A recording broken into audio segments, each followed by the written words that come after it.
Hello বন্ধুরা, good morning, welcome back to my channel. শুরু করছি আমি আজকের ভিডিওটি। আর এখন বাজে সকাল 9টা। চলে আসলাম তোমাদের সামনে। সকালে তো প্রচুর কাজের চাপ থাকে, সেভাবে তোমাদের সাথে মানে সকালে যখন ঘুম থেকে উঠি সেই মুহূর্তে আর আসা হয় না। ঘুমের থেকে উঠেছি 6টার সময়, কিন্তু এখন কটা বাজে আমি যে তোমাদের বললাম 9টা বাজে, 9টা নয়, 9:45 বাজে। তো এই যে রান্না শুরু করে দিয়েছি।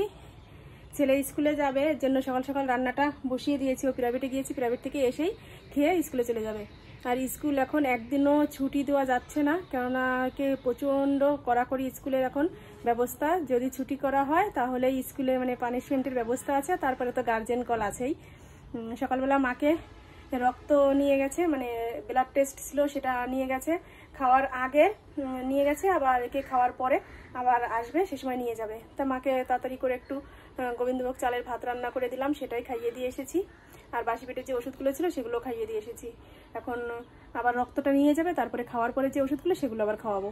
তো চলো আমি রান্নাটা শুরু করে দিই। ভাত তো ওদিকে হচ্ছে, আর তরকারির সবজিগুলো সব কেটে রেখেছি। তরকারিটা বসাবো, তেল দেওয়া হয়ে গেছে কড়াইতে, গরমও হয়ে গেছে। এখানে এই যে সয়াবিন, পেঁপে আর আলু কেটে নিয়েছি, এটা দিয়ে এখন একটা নিরামিষ রান্না করব।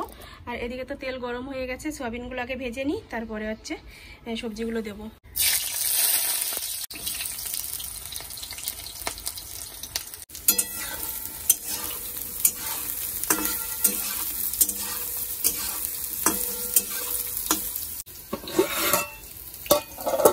নিজের জন্য এই যে 1 কাপ শেক বানিয়ে নিলাম, এটা এখন খাবো।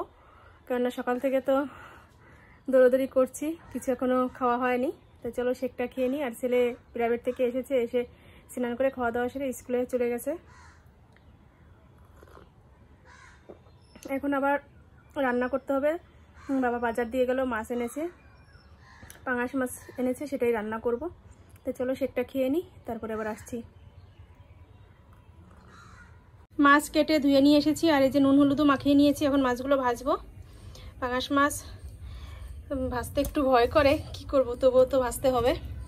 প্রচণ্ড তেল ছেটে তো, এর জন্য ভীষণ ভয় লাগে। খুব সাবধানে সাবধানে আস্তে আস্তে ভাজতে হবে মাছগুলো।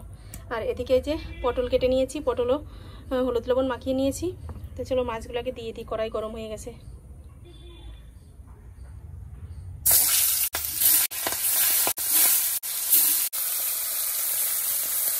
এদিকে মাছের তরকারি করার জন্য এই যে আলুগুলো ভেজে নিচ্ছি। এটা রান্না করবো উচ্ছে দিয়ে, গতকালকে যে উচ্ছেগুলো রেখেছিলাম সেটা দিয়ে রান্না করব।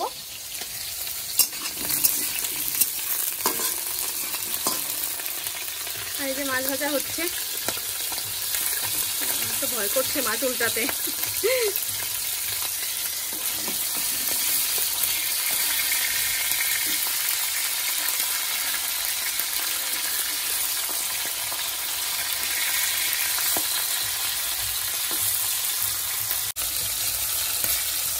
রান্না কমপ্লিট হয়ে গেছে, তোমাদের একটু দেখিয়ে দিই। এই যে করে নিলাম পটল ভাজা, এখানে করে নিয়েছি মাছের ঝোল, উচ্ছে আলু দিয়ে পাঙাশ মাছের ঝোল। এখানে করে নিয়েছি সয়াবিনের তরকারি, মানে নিরামিষ তরকারি। আর এখানে যে মায়ের জন্য ভাত করেছিলাম সকালে, সে ভাতটা রয়েছে কিছুটা। আর এখানে তো এই যে ভাত রয়েছে আমাদের। তো চলো, এই ছিল আজকে রান্নাবাড়ি। এখন কিছু বাসন রয়েছে, এই যে এগুলো এখন ধুয়ে নিয়ে আসবো। আর এই যে গ্যাস ওভেনটা তো মুছেছি, দেখো মুছে নিয়েছি, কিন্তু তবুও আর একবার একটু ডিপ ক্লিনভাবে পরিষ্কার করব, তারপরে হচ্ছে স্নান করবো। ছেলে স্কুল থেকে চলে এসেছে, আর আমি তো স্নান করে ওর জন্য অপেক্ষা করছিলাম, ও আসবে তারপরে খাবো। এই যে এখন দুজনে একসাথে খাবো, ভাত বেড়ে নিলাম। আমি তো আমার দিদুর বাড়ি যাচ্ছি। আবে ইয়ার তুমি বাড়ি যাবে না? আমি ভাবছি না, মানে তোকে ছেড়ে আমি কোথাও যাব না। খাবে না? আচ্ছা দাঁড়াও, আমাদের জুড়ি একদম কবিতা ডোরে মোড়ের মতো। না দাদা এখানে বসবে, তুমি আমার পাশে বসবে। আরে টিটি তুই দাদা আমাদের সাইকেলটা কোথায় আছে? আরে টিটি এই যে মাছের দাদা আমাদের সাইকেলটা কোথায় আছে, তুমি কি দেখেছো? হ্যাঁ ভাই আমি দেখেছি। দাদা তাড়াতাড়ি বলো আমাদের সাইকেলটা কোথায়? তোদের সাইকেলটা ওই যে হাতি চালাচ্ছে। দাদা সেরে এই যে চলে এসেছি। দাঁড়াও শোনো, দাঁড়াও কাটবো। আর এই যে এখন এটা কাটবো, কেটে মাকে একটু দেবো ফল, মানে মাকে তো রস করে দেবো, আর আমরা এমনিই খাবো। আর আমার ভাইজি দেখো, ও বলছে আমিও খাবো বেদানা, এই জন্য এখানে যে এসে বসলো। দেবো তো, শোনো দাঁড়াও কেটে নি। আমি কি দেবো না কেটে? কোথায় ফেলতে হবে না, এটার মধ্যেই রাখবো।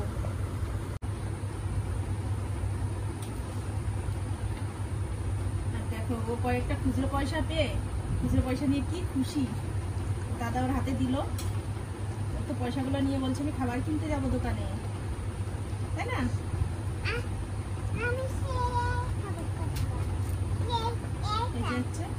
কি সুন্দর কালার হয়েছে দেখো। এটা এখন দানাগুলো এড়িয়ে এড়িয়ে রস করবো, রস না করলে তো মা খেতে পারে না, এর জন্য রস করে দেবো। আর ভাজিকে একটু দেই দিয়ে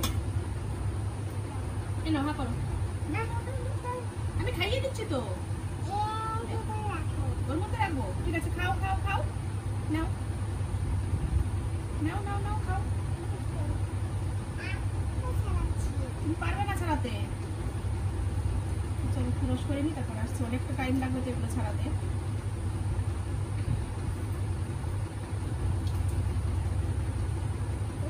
এই যে বেদানার রস করে নিলাম, এটুকু এখন মাকে খাইয়ে দিয়ে আসবো। আর আমার ছেলে এই যে খাওয়া দাওয়া করে শুয়ে রয়েছে। সন্ধ্যার সময় আবার এই যে তোমাদের সামনে আসলাম, বসে পড়েছি জামা কাপড় ভাঁজ করতে। এটা আমার প্রতিদিনের কাজ, প্রতিদিনই জামা কাপড় রোদে দিতে হচ্ছে, প্রতিদিনই জ্বর হয় আর প্রতিদিনই ভাঁজ করতে হয়। প্রতিদিন তো আর ক্যামেরাবন্দি করা হয় না, তো মাঝে মধ্যে তোমাদের সামনে একটু মানে আসি জামা কাপড় ভাঁজ করার সময়। এই যে ভাঁজ করে নিচ্ছি। এগুলো হচ্ছে মানে তুলে রাখবো। এই ব্লাউজটা একটু সেলাই করার দরকার ছিল, একটু সাইড দিয়ে মানে খুলে গেছে, কিন্তু এখন আর ইচ্ছা করলো না, কারণ সেলাইটা খুলতে গেলে অনেক টাইম লাগবে। তাই ভাবলাম যে অন্য একদিন সময় করে খুলে সেলাই করবো। আর এগুলো তো প্রতিদিনের রেগুলার করার জামা কাপড়, এগুলো ভাঁজ করবো। আর একটা কাজ হচ্ছে ছেলের স্কুলের ড্রেসটা ধুয়ে দিতে হবে। প্যান্টটা ধোবো না, প্যান্ট ধুলে শুকাবে না, কেননা কালকে আবার স্কুলে যেতে হবে। জামাটা ধুয়ে ফ্যানের নিচে নেড়ে দেবো, মানে স্ট্যান্ডে নেড়ে দেবো, তাহলে শুকিয়ে যাবে সকালে। সারা রাত তো আমাদের ফ্যান চলে, কোনো অসুবিধা হবে না। তো চলো জামা কাপড়গুলো ভাঁজ করে নিই। আর এই যে কাজ দিয়েছে, এই কাজগুলোও করতে হবে। আগে ছেলের জামাটা ধুয়ে তারপরে হচ্ছে আমি এই সেলাইয়ের কাজগুলো করবো। চলো দেখতে থাকো ভিডিওটা। আর আজকে দুপুরটা পুরোই শুয়ে শুয়ে কাটিয়েছি, কেননা সকালবেলা কাজ নিয়ে গেছে দাদা এসে, আর কাজ দেয়নি। আর ছেলে তো স্কুলে গিয়েছিল বলে আনতে পারেনি, এখন গিয়ে নিয়ে আসলো। তা সারা দুপুরটাই আজকে শুয়ে বসে কাটিয়েছি। মানে দুদিনের যে আমার ক্লান্তি হয়েছে কাজকর্ম করে, সেটা আজকে শুয়ে সেরে ঘাটতিটা পূর্ণ করলাম। এখন অনেকটা ভালো লাগছে। দেখা যাক রাত্রে বলতে কি, মানে জামা কাপড়গুলো ভাঁজ করা হয়ে গেলে তারপরে একটু চা করবো, চা খেয়ে তারপরে কাজে বসবো। চলো দেখতে থাকো। এখন তো বাজে সন্ধ্যা 6:30, 6:30 না 6:45 বাজে। রাত 9টা কি 10টা পর্যন্ত ভিডিওটা টানবো। তোমরা আমার সাথে থাকো, দেখতে থাকো।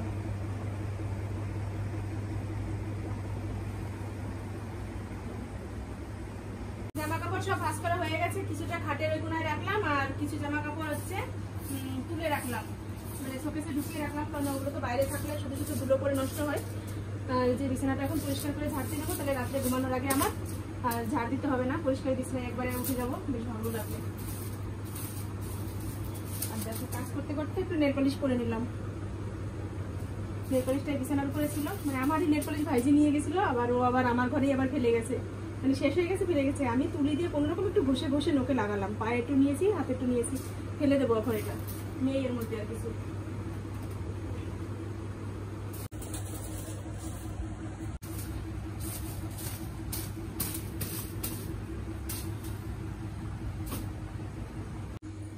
ছেলের জামা ধুয়ে নিয়ে আসলাম, ভেবেছিলাম ঘরের মধ্যে নাড়বো, কিন্তু এখন তো জল পড়বে খাটের উপরে, এর জন্য এখন বাইরে একটু নেড়ে দিই। তারপরে যখন জলটা ঝরে যাবে শোয়ার আগে, তখন ফ্যানের নিচে নেড়ে দেবো। অবশ্য ফ্যানের নিচে না দিলেও হবে, এখানেই শুকিয়ে যাবে। দেখা যাক কি করি, ফ্যানের নিচে দিতে হয়তো দিয়ে দেবো, আর নইলে এখানেই থাকবে। চলো, স্কুল ড্রেস নোংরা হলে ছেলে পরে যেতে চায় না স্কুলে, আর শুধু শুধু শুধু ড্রেসের জন্য যে স্কুল বন্ধ মানে দেবে, এটাও তো ঠিক না। তো চলো একটু চা করি, চা খাবো। তারপর এই যে চা বানিয়ে নিয়ে আসলাম, তার সাথে জলের বোতল নিয়েছি, আগে জল খাবো। দেখো এইটুকু উনুনের পাড়ে গেছি, মানে চা করতে গেছি, তাই ঘেমে ঘেমে একাকার হয়ে গেছে একদম।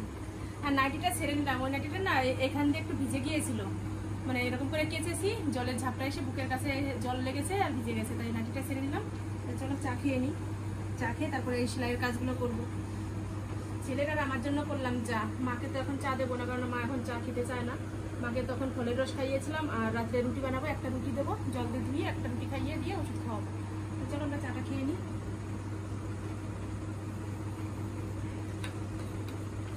বিস্কুট মানে খাওয়ার ইচ্ছা নেই, তবুও শুধু চা খাবো বলে একটা করে বিস্কুট নিয়েছি, 2টো বিস্কুট নিলাম, ছেলের জন্য আর আমার জন্য। ও একটা খাবে, আমি একটা খাবো।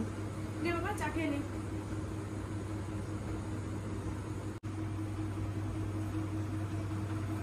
বিকালবেলা ভাইজিকে নিয়ে একটু মাঠের দিকে গিয়েছিলাম, একটা বৌদিদের বাড়িতে।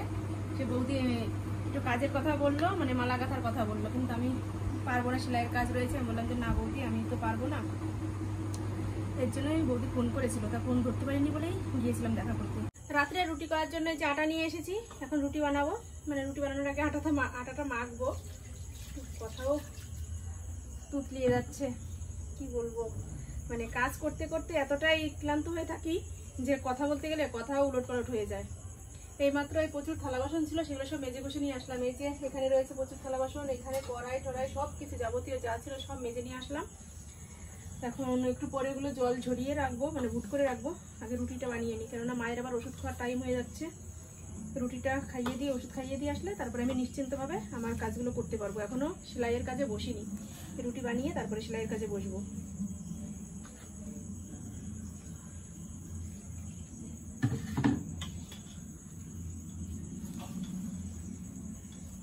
তো চলো আজকের মতো ভিডিওটা এ পর্যন্তই। কেমন লাগলো তোমাদের আজকের ভিডিও তোমরা কমেন্ট করে জানিয়ে দিও, আর ভালো লাগলো অবশ্যই একটা লাইক করো। তোমাদের কমেন্ট আমার ভীষণ প্রয়োজন। তোমরা কমেন্ট করে কিছু না বললে আমি বুঝতে পারবো না যে তোমরা কি ধরনের ভিডিও দেখতে পছন্দ করো, আমার এই ভিডিওতে কতটা তোমাদের ভালো লেগেছে, কতটা খারাপ লেগেছে।